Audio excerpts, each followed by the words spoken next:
Saudações, guerreiros alquimistas na vida. Sejam bem-vindos ao canal Tempo Negativo 25567. Hoje, dia 3 de julho, uma sexta-feira, estou produzindo o meu ensaio do dia solar 22.680, onde entreguei 1.244 palavras. Olha que legal, hein? 1.244. 4 e 4, 8. E 2, 10. E 1, 11. Nesse movimento do meu processo de individuação, na função de estudioso da arte da filosofia psicoastrológica, entregamos duas abordagens, diga-se, antes de mais nada, ambas encharcadas do propósito interior. Cada ser carrega uma configuração singular de potenciais, mas a realização dessa configuração exige consciência, escolha e ação. Não basta possuir um dom. É preciso reconhecê-lo, cultivá-lo e colocá-lo a serviço da própria obra da vida. Assim, nossa entrega de cunho psíquico-filosófico volta-se para o projeto Conhece-te a ti mesmo, TENEG 25567. E a segunda, de cunho ritualístico, gnóstico, psicoastrológico, baseia-se nos paradigmas de Covey e Sivananda. O que fazemos repetidamente somos.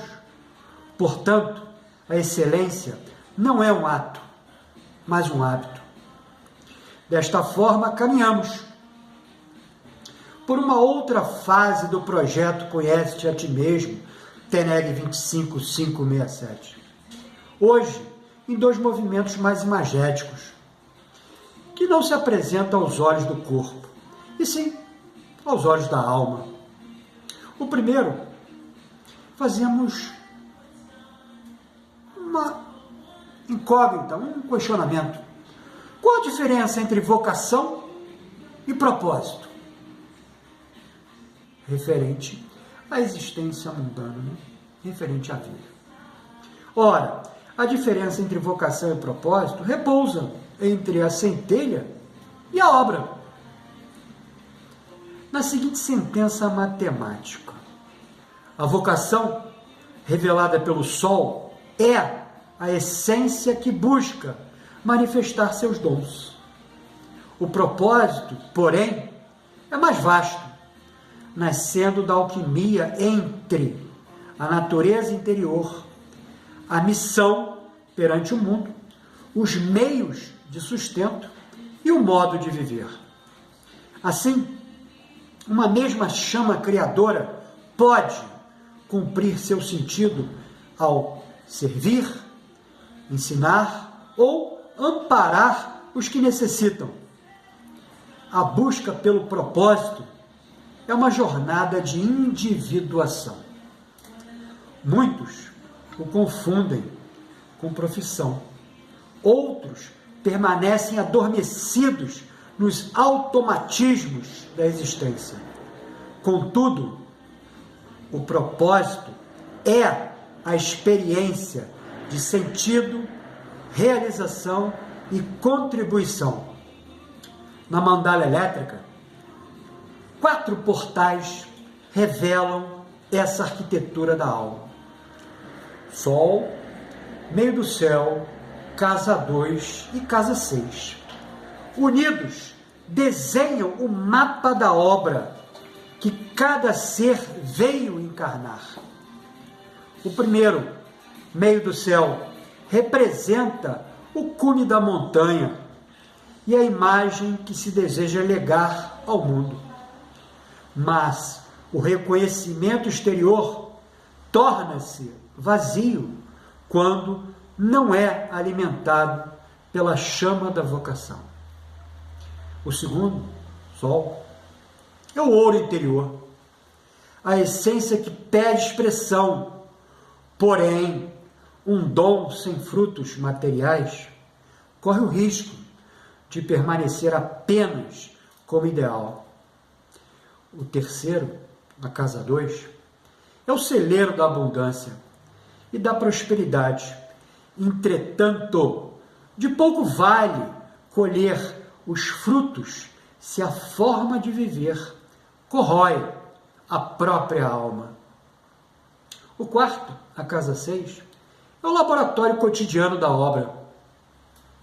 Uma rotina adoecida ou desalinhada impede que a potência interior se manifeste plenamente. A nossa síntese psicoastrológica, viver com propósito, é unir o ouro solar da vocação ao chamado do meio do céu, harmonizando prosperidade, a casa 2, e cotidiano, a casa 6. As afinidades e tensões entre seus elementos revelam onde a energia flui naturalmente e onde a consciência é convocada a realizar sua própria alquimia. O segundo movimento, fazendo nossa análise através do estudo da arte da filosofia psicoastrológica, identificamos nesses 4 movimentos em conjunto que o fio condutor dessa mandala elétrica aponta menos para uma profissão específica e mais para funções arquetípicas, como mediador, educador, divulgador de ideias. Todas no tocante à promoção de consciência e renovação coletiva. O que aqui, consequentemente, elencamos em 4 interpretações. A primeira, o chamado do meio do céu em Aquário. Sugere uma vocação voltada para o futuro, para o conhecimento não convencional e para aquilo que beneficia grupos e comunidades. Existe uma tendência a atuar como alguém que conecta pessoas e ideias, servindo de ponte entre o conhecimento e a sociedade, cujo arquétipo é o reformador ou o portador da tocha. A segunda interpretação, o Sol em Gêmeos, a alma mercurial. O centro vital não parece buscar verdades rígidas, mas sim compreender, traduzir e colocar diferentes mundos em diálogo. Há uma inclinação natural para aprender, ensinar, comunicar e circular entre diversas tribos e formas de pensamento. O brilho reside em compartilhar conhecimento, construir pontes entre perspectivas opostas, estimular a curiosidade e a reflexão, transformar informação em significado, cujo arquétipo é o mensageiro. A terceira interpretação, Gêmeos na casa 2, os talentos e recursos. A prosperidade tende a surgir da palavra, das ideias e da multiplicidade.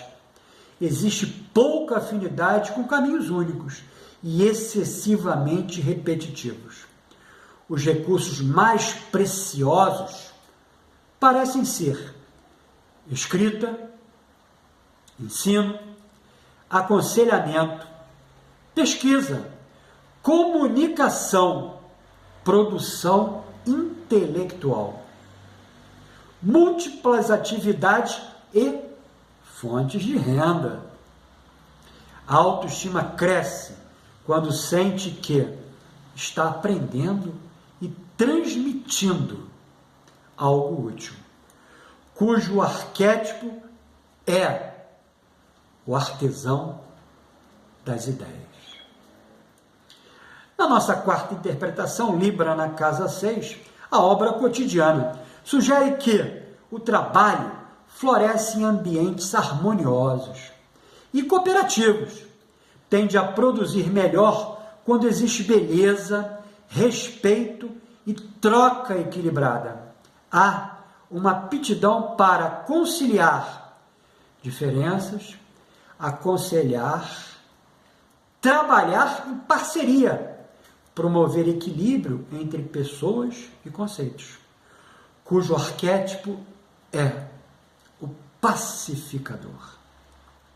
Sintetizando os 4 movimentos, entendemos que Aquário dá a direção, Gêmeos fornece a linguagem, a casa 2 transforma conhecimento em recursos, Libra na casa 6 mostra o estilo através do qual a obra deve ser realizada.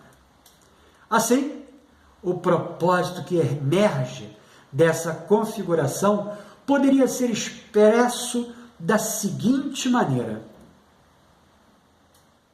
Preste bem atenção que esse movimento nós fizemos com muita, mas muita energia, depois de termos nos debruçado nas 4 interpretações, procurando identificar exatamente, o que esse universo havia nos concedido para esse exercício.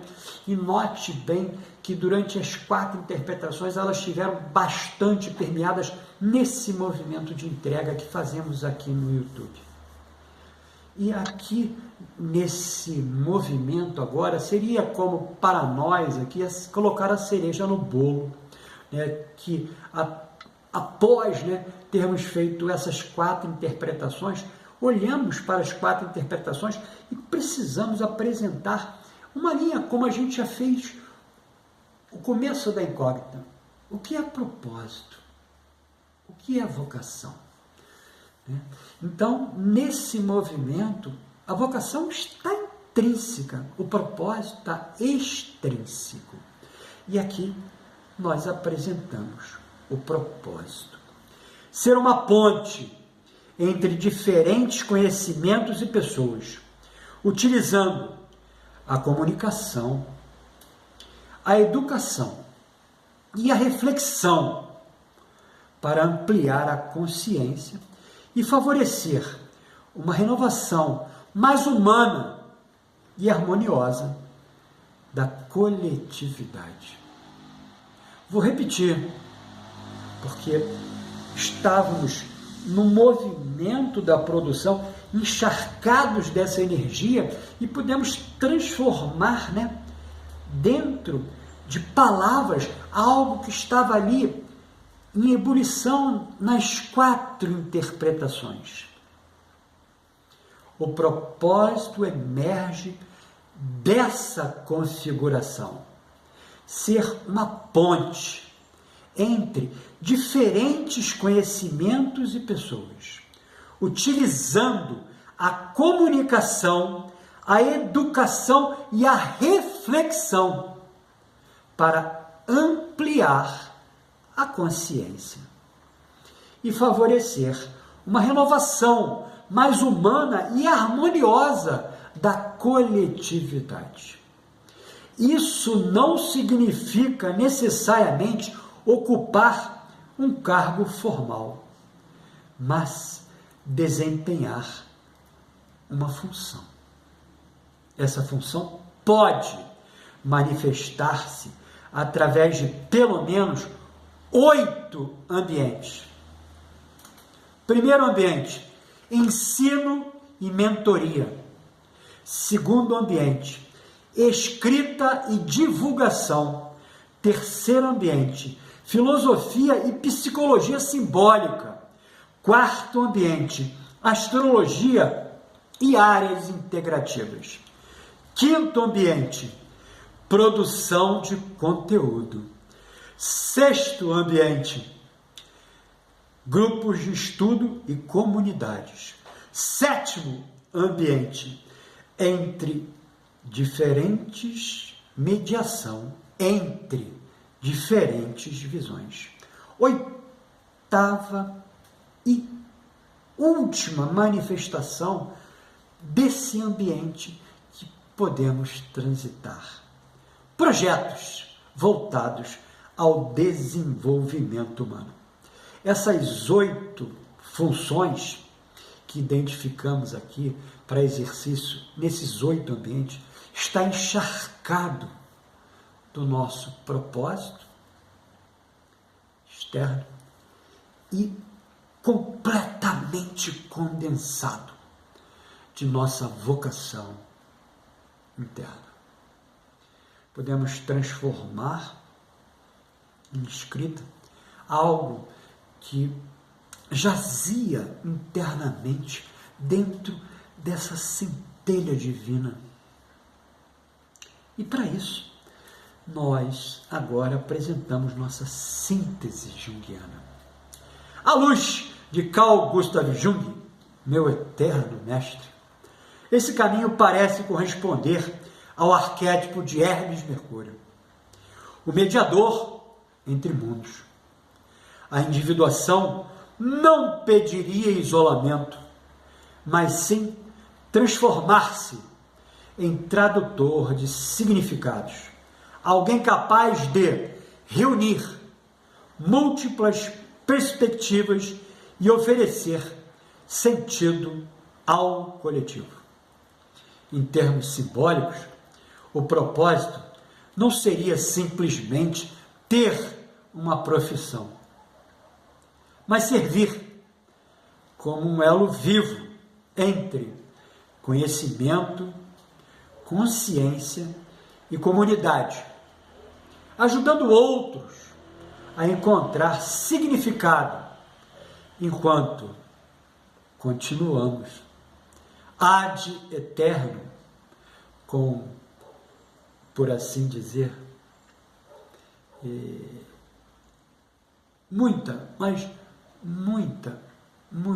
humildade em trazer do latim a eternidade, porque para nós, principalmente aqui no canal, ela representa uma existencialidade. Então, poderíamos até, talvez, né, não utilizando o jargão latino de ad eterno, e utilizarmos sim o jargão latino ad existentialis, a percorrer o caminho do autoconhecimento. Covey e Sivananda. O que fazemos repetidamente somos. A excelência não é um ato, mas um hábito. Talvez a verdadeira obra seja fazer da palavra uma ponte do diálogo, um instrumento de integração. Como diria meu mestre Carl Gustav Jung, não se trata tanto de perguntar o que devo ser, mas o que quer emergir através de mim. Talvez a resposta vá se revelando ao longo do caminho, por meio da palavra, do estudo, do diálogo e do serviço ao desenvolvimento da consciência. Que Hermes nos ilumine a inteligência, que Aquário mantenha vivo o horizonte do futuro e que a balança de Libra preserve a harmonia da obra cotidiana. Nosso ritual gnóstico psicoastrológico de hoje é regido pelo Senhor do Tempo Pessoal, Marte, vibralizando a área da vida representada na casa 7 da mandala elétrica pessoal, magnetizado pela essência do número quântico 11. Olha só que legal! Hoje, 3 de julho de 2026, o 11 se manifesta como uma energia magnética para todas essas consciências que aqui neste momento encarnadas nos assistem. Com a irradiação da lua cheia índigo, energizando o chakra frontal, o ajna, ponto de ligação do corpo búdico, o budi. Então, ficou interessado nessa verbalização do meu processo de individuação? Pois saiba que está pautado em duas grandes produções nossas: o plano prático de autoconhecimento do processo de individuação, num viés junguiano, e o método terapêutico para a psique, que se orientam dentro de contextos terapêuticos a acompanhar e auxiliar outros guerreiros alquimistas na vida, na busca pelo equilíbrio da jornada. Ambos disponíveis através de pedido no WhatsApp, informado aqui na descrição desse vídeo. Lembrando em tempo que você também pode obter os fatores vibracionais do seu próprio ritual gnóstico psicoastrológico dentro do sistema de consultas online, ofertados aqui na descrição desse vídeo. Informamos ainda que o @tempo negativo 25567 está no Instagram e no Facebook, publicando a imagem criada pela IA com base neste ensaio. E nos outros dias, o exercício psicofilosófico da terapia para a psique. Passa lá, olha, vê se identifica. Se acaso se identificar, entrega para outros que sejam importantes para você. Porque a grande máxima da existência não está em acumularmos para nós mesmos, e sim sermos eternos reverberadores para que tantos outros possam também sorver algo para suas próprias transmutações. Que o universo nos acompanhe. Você nos vê no próximo vídeo.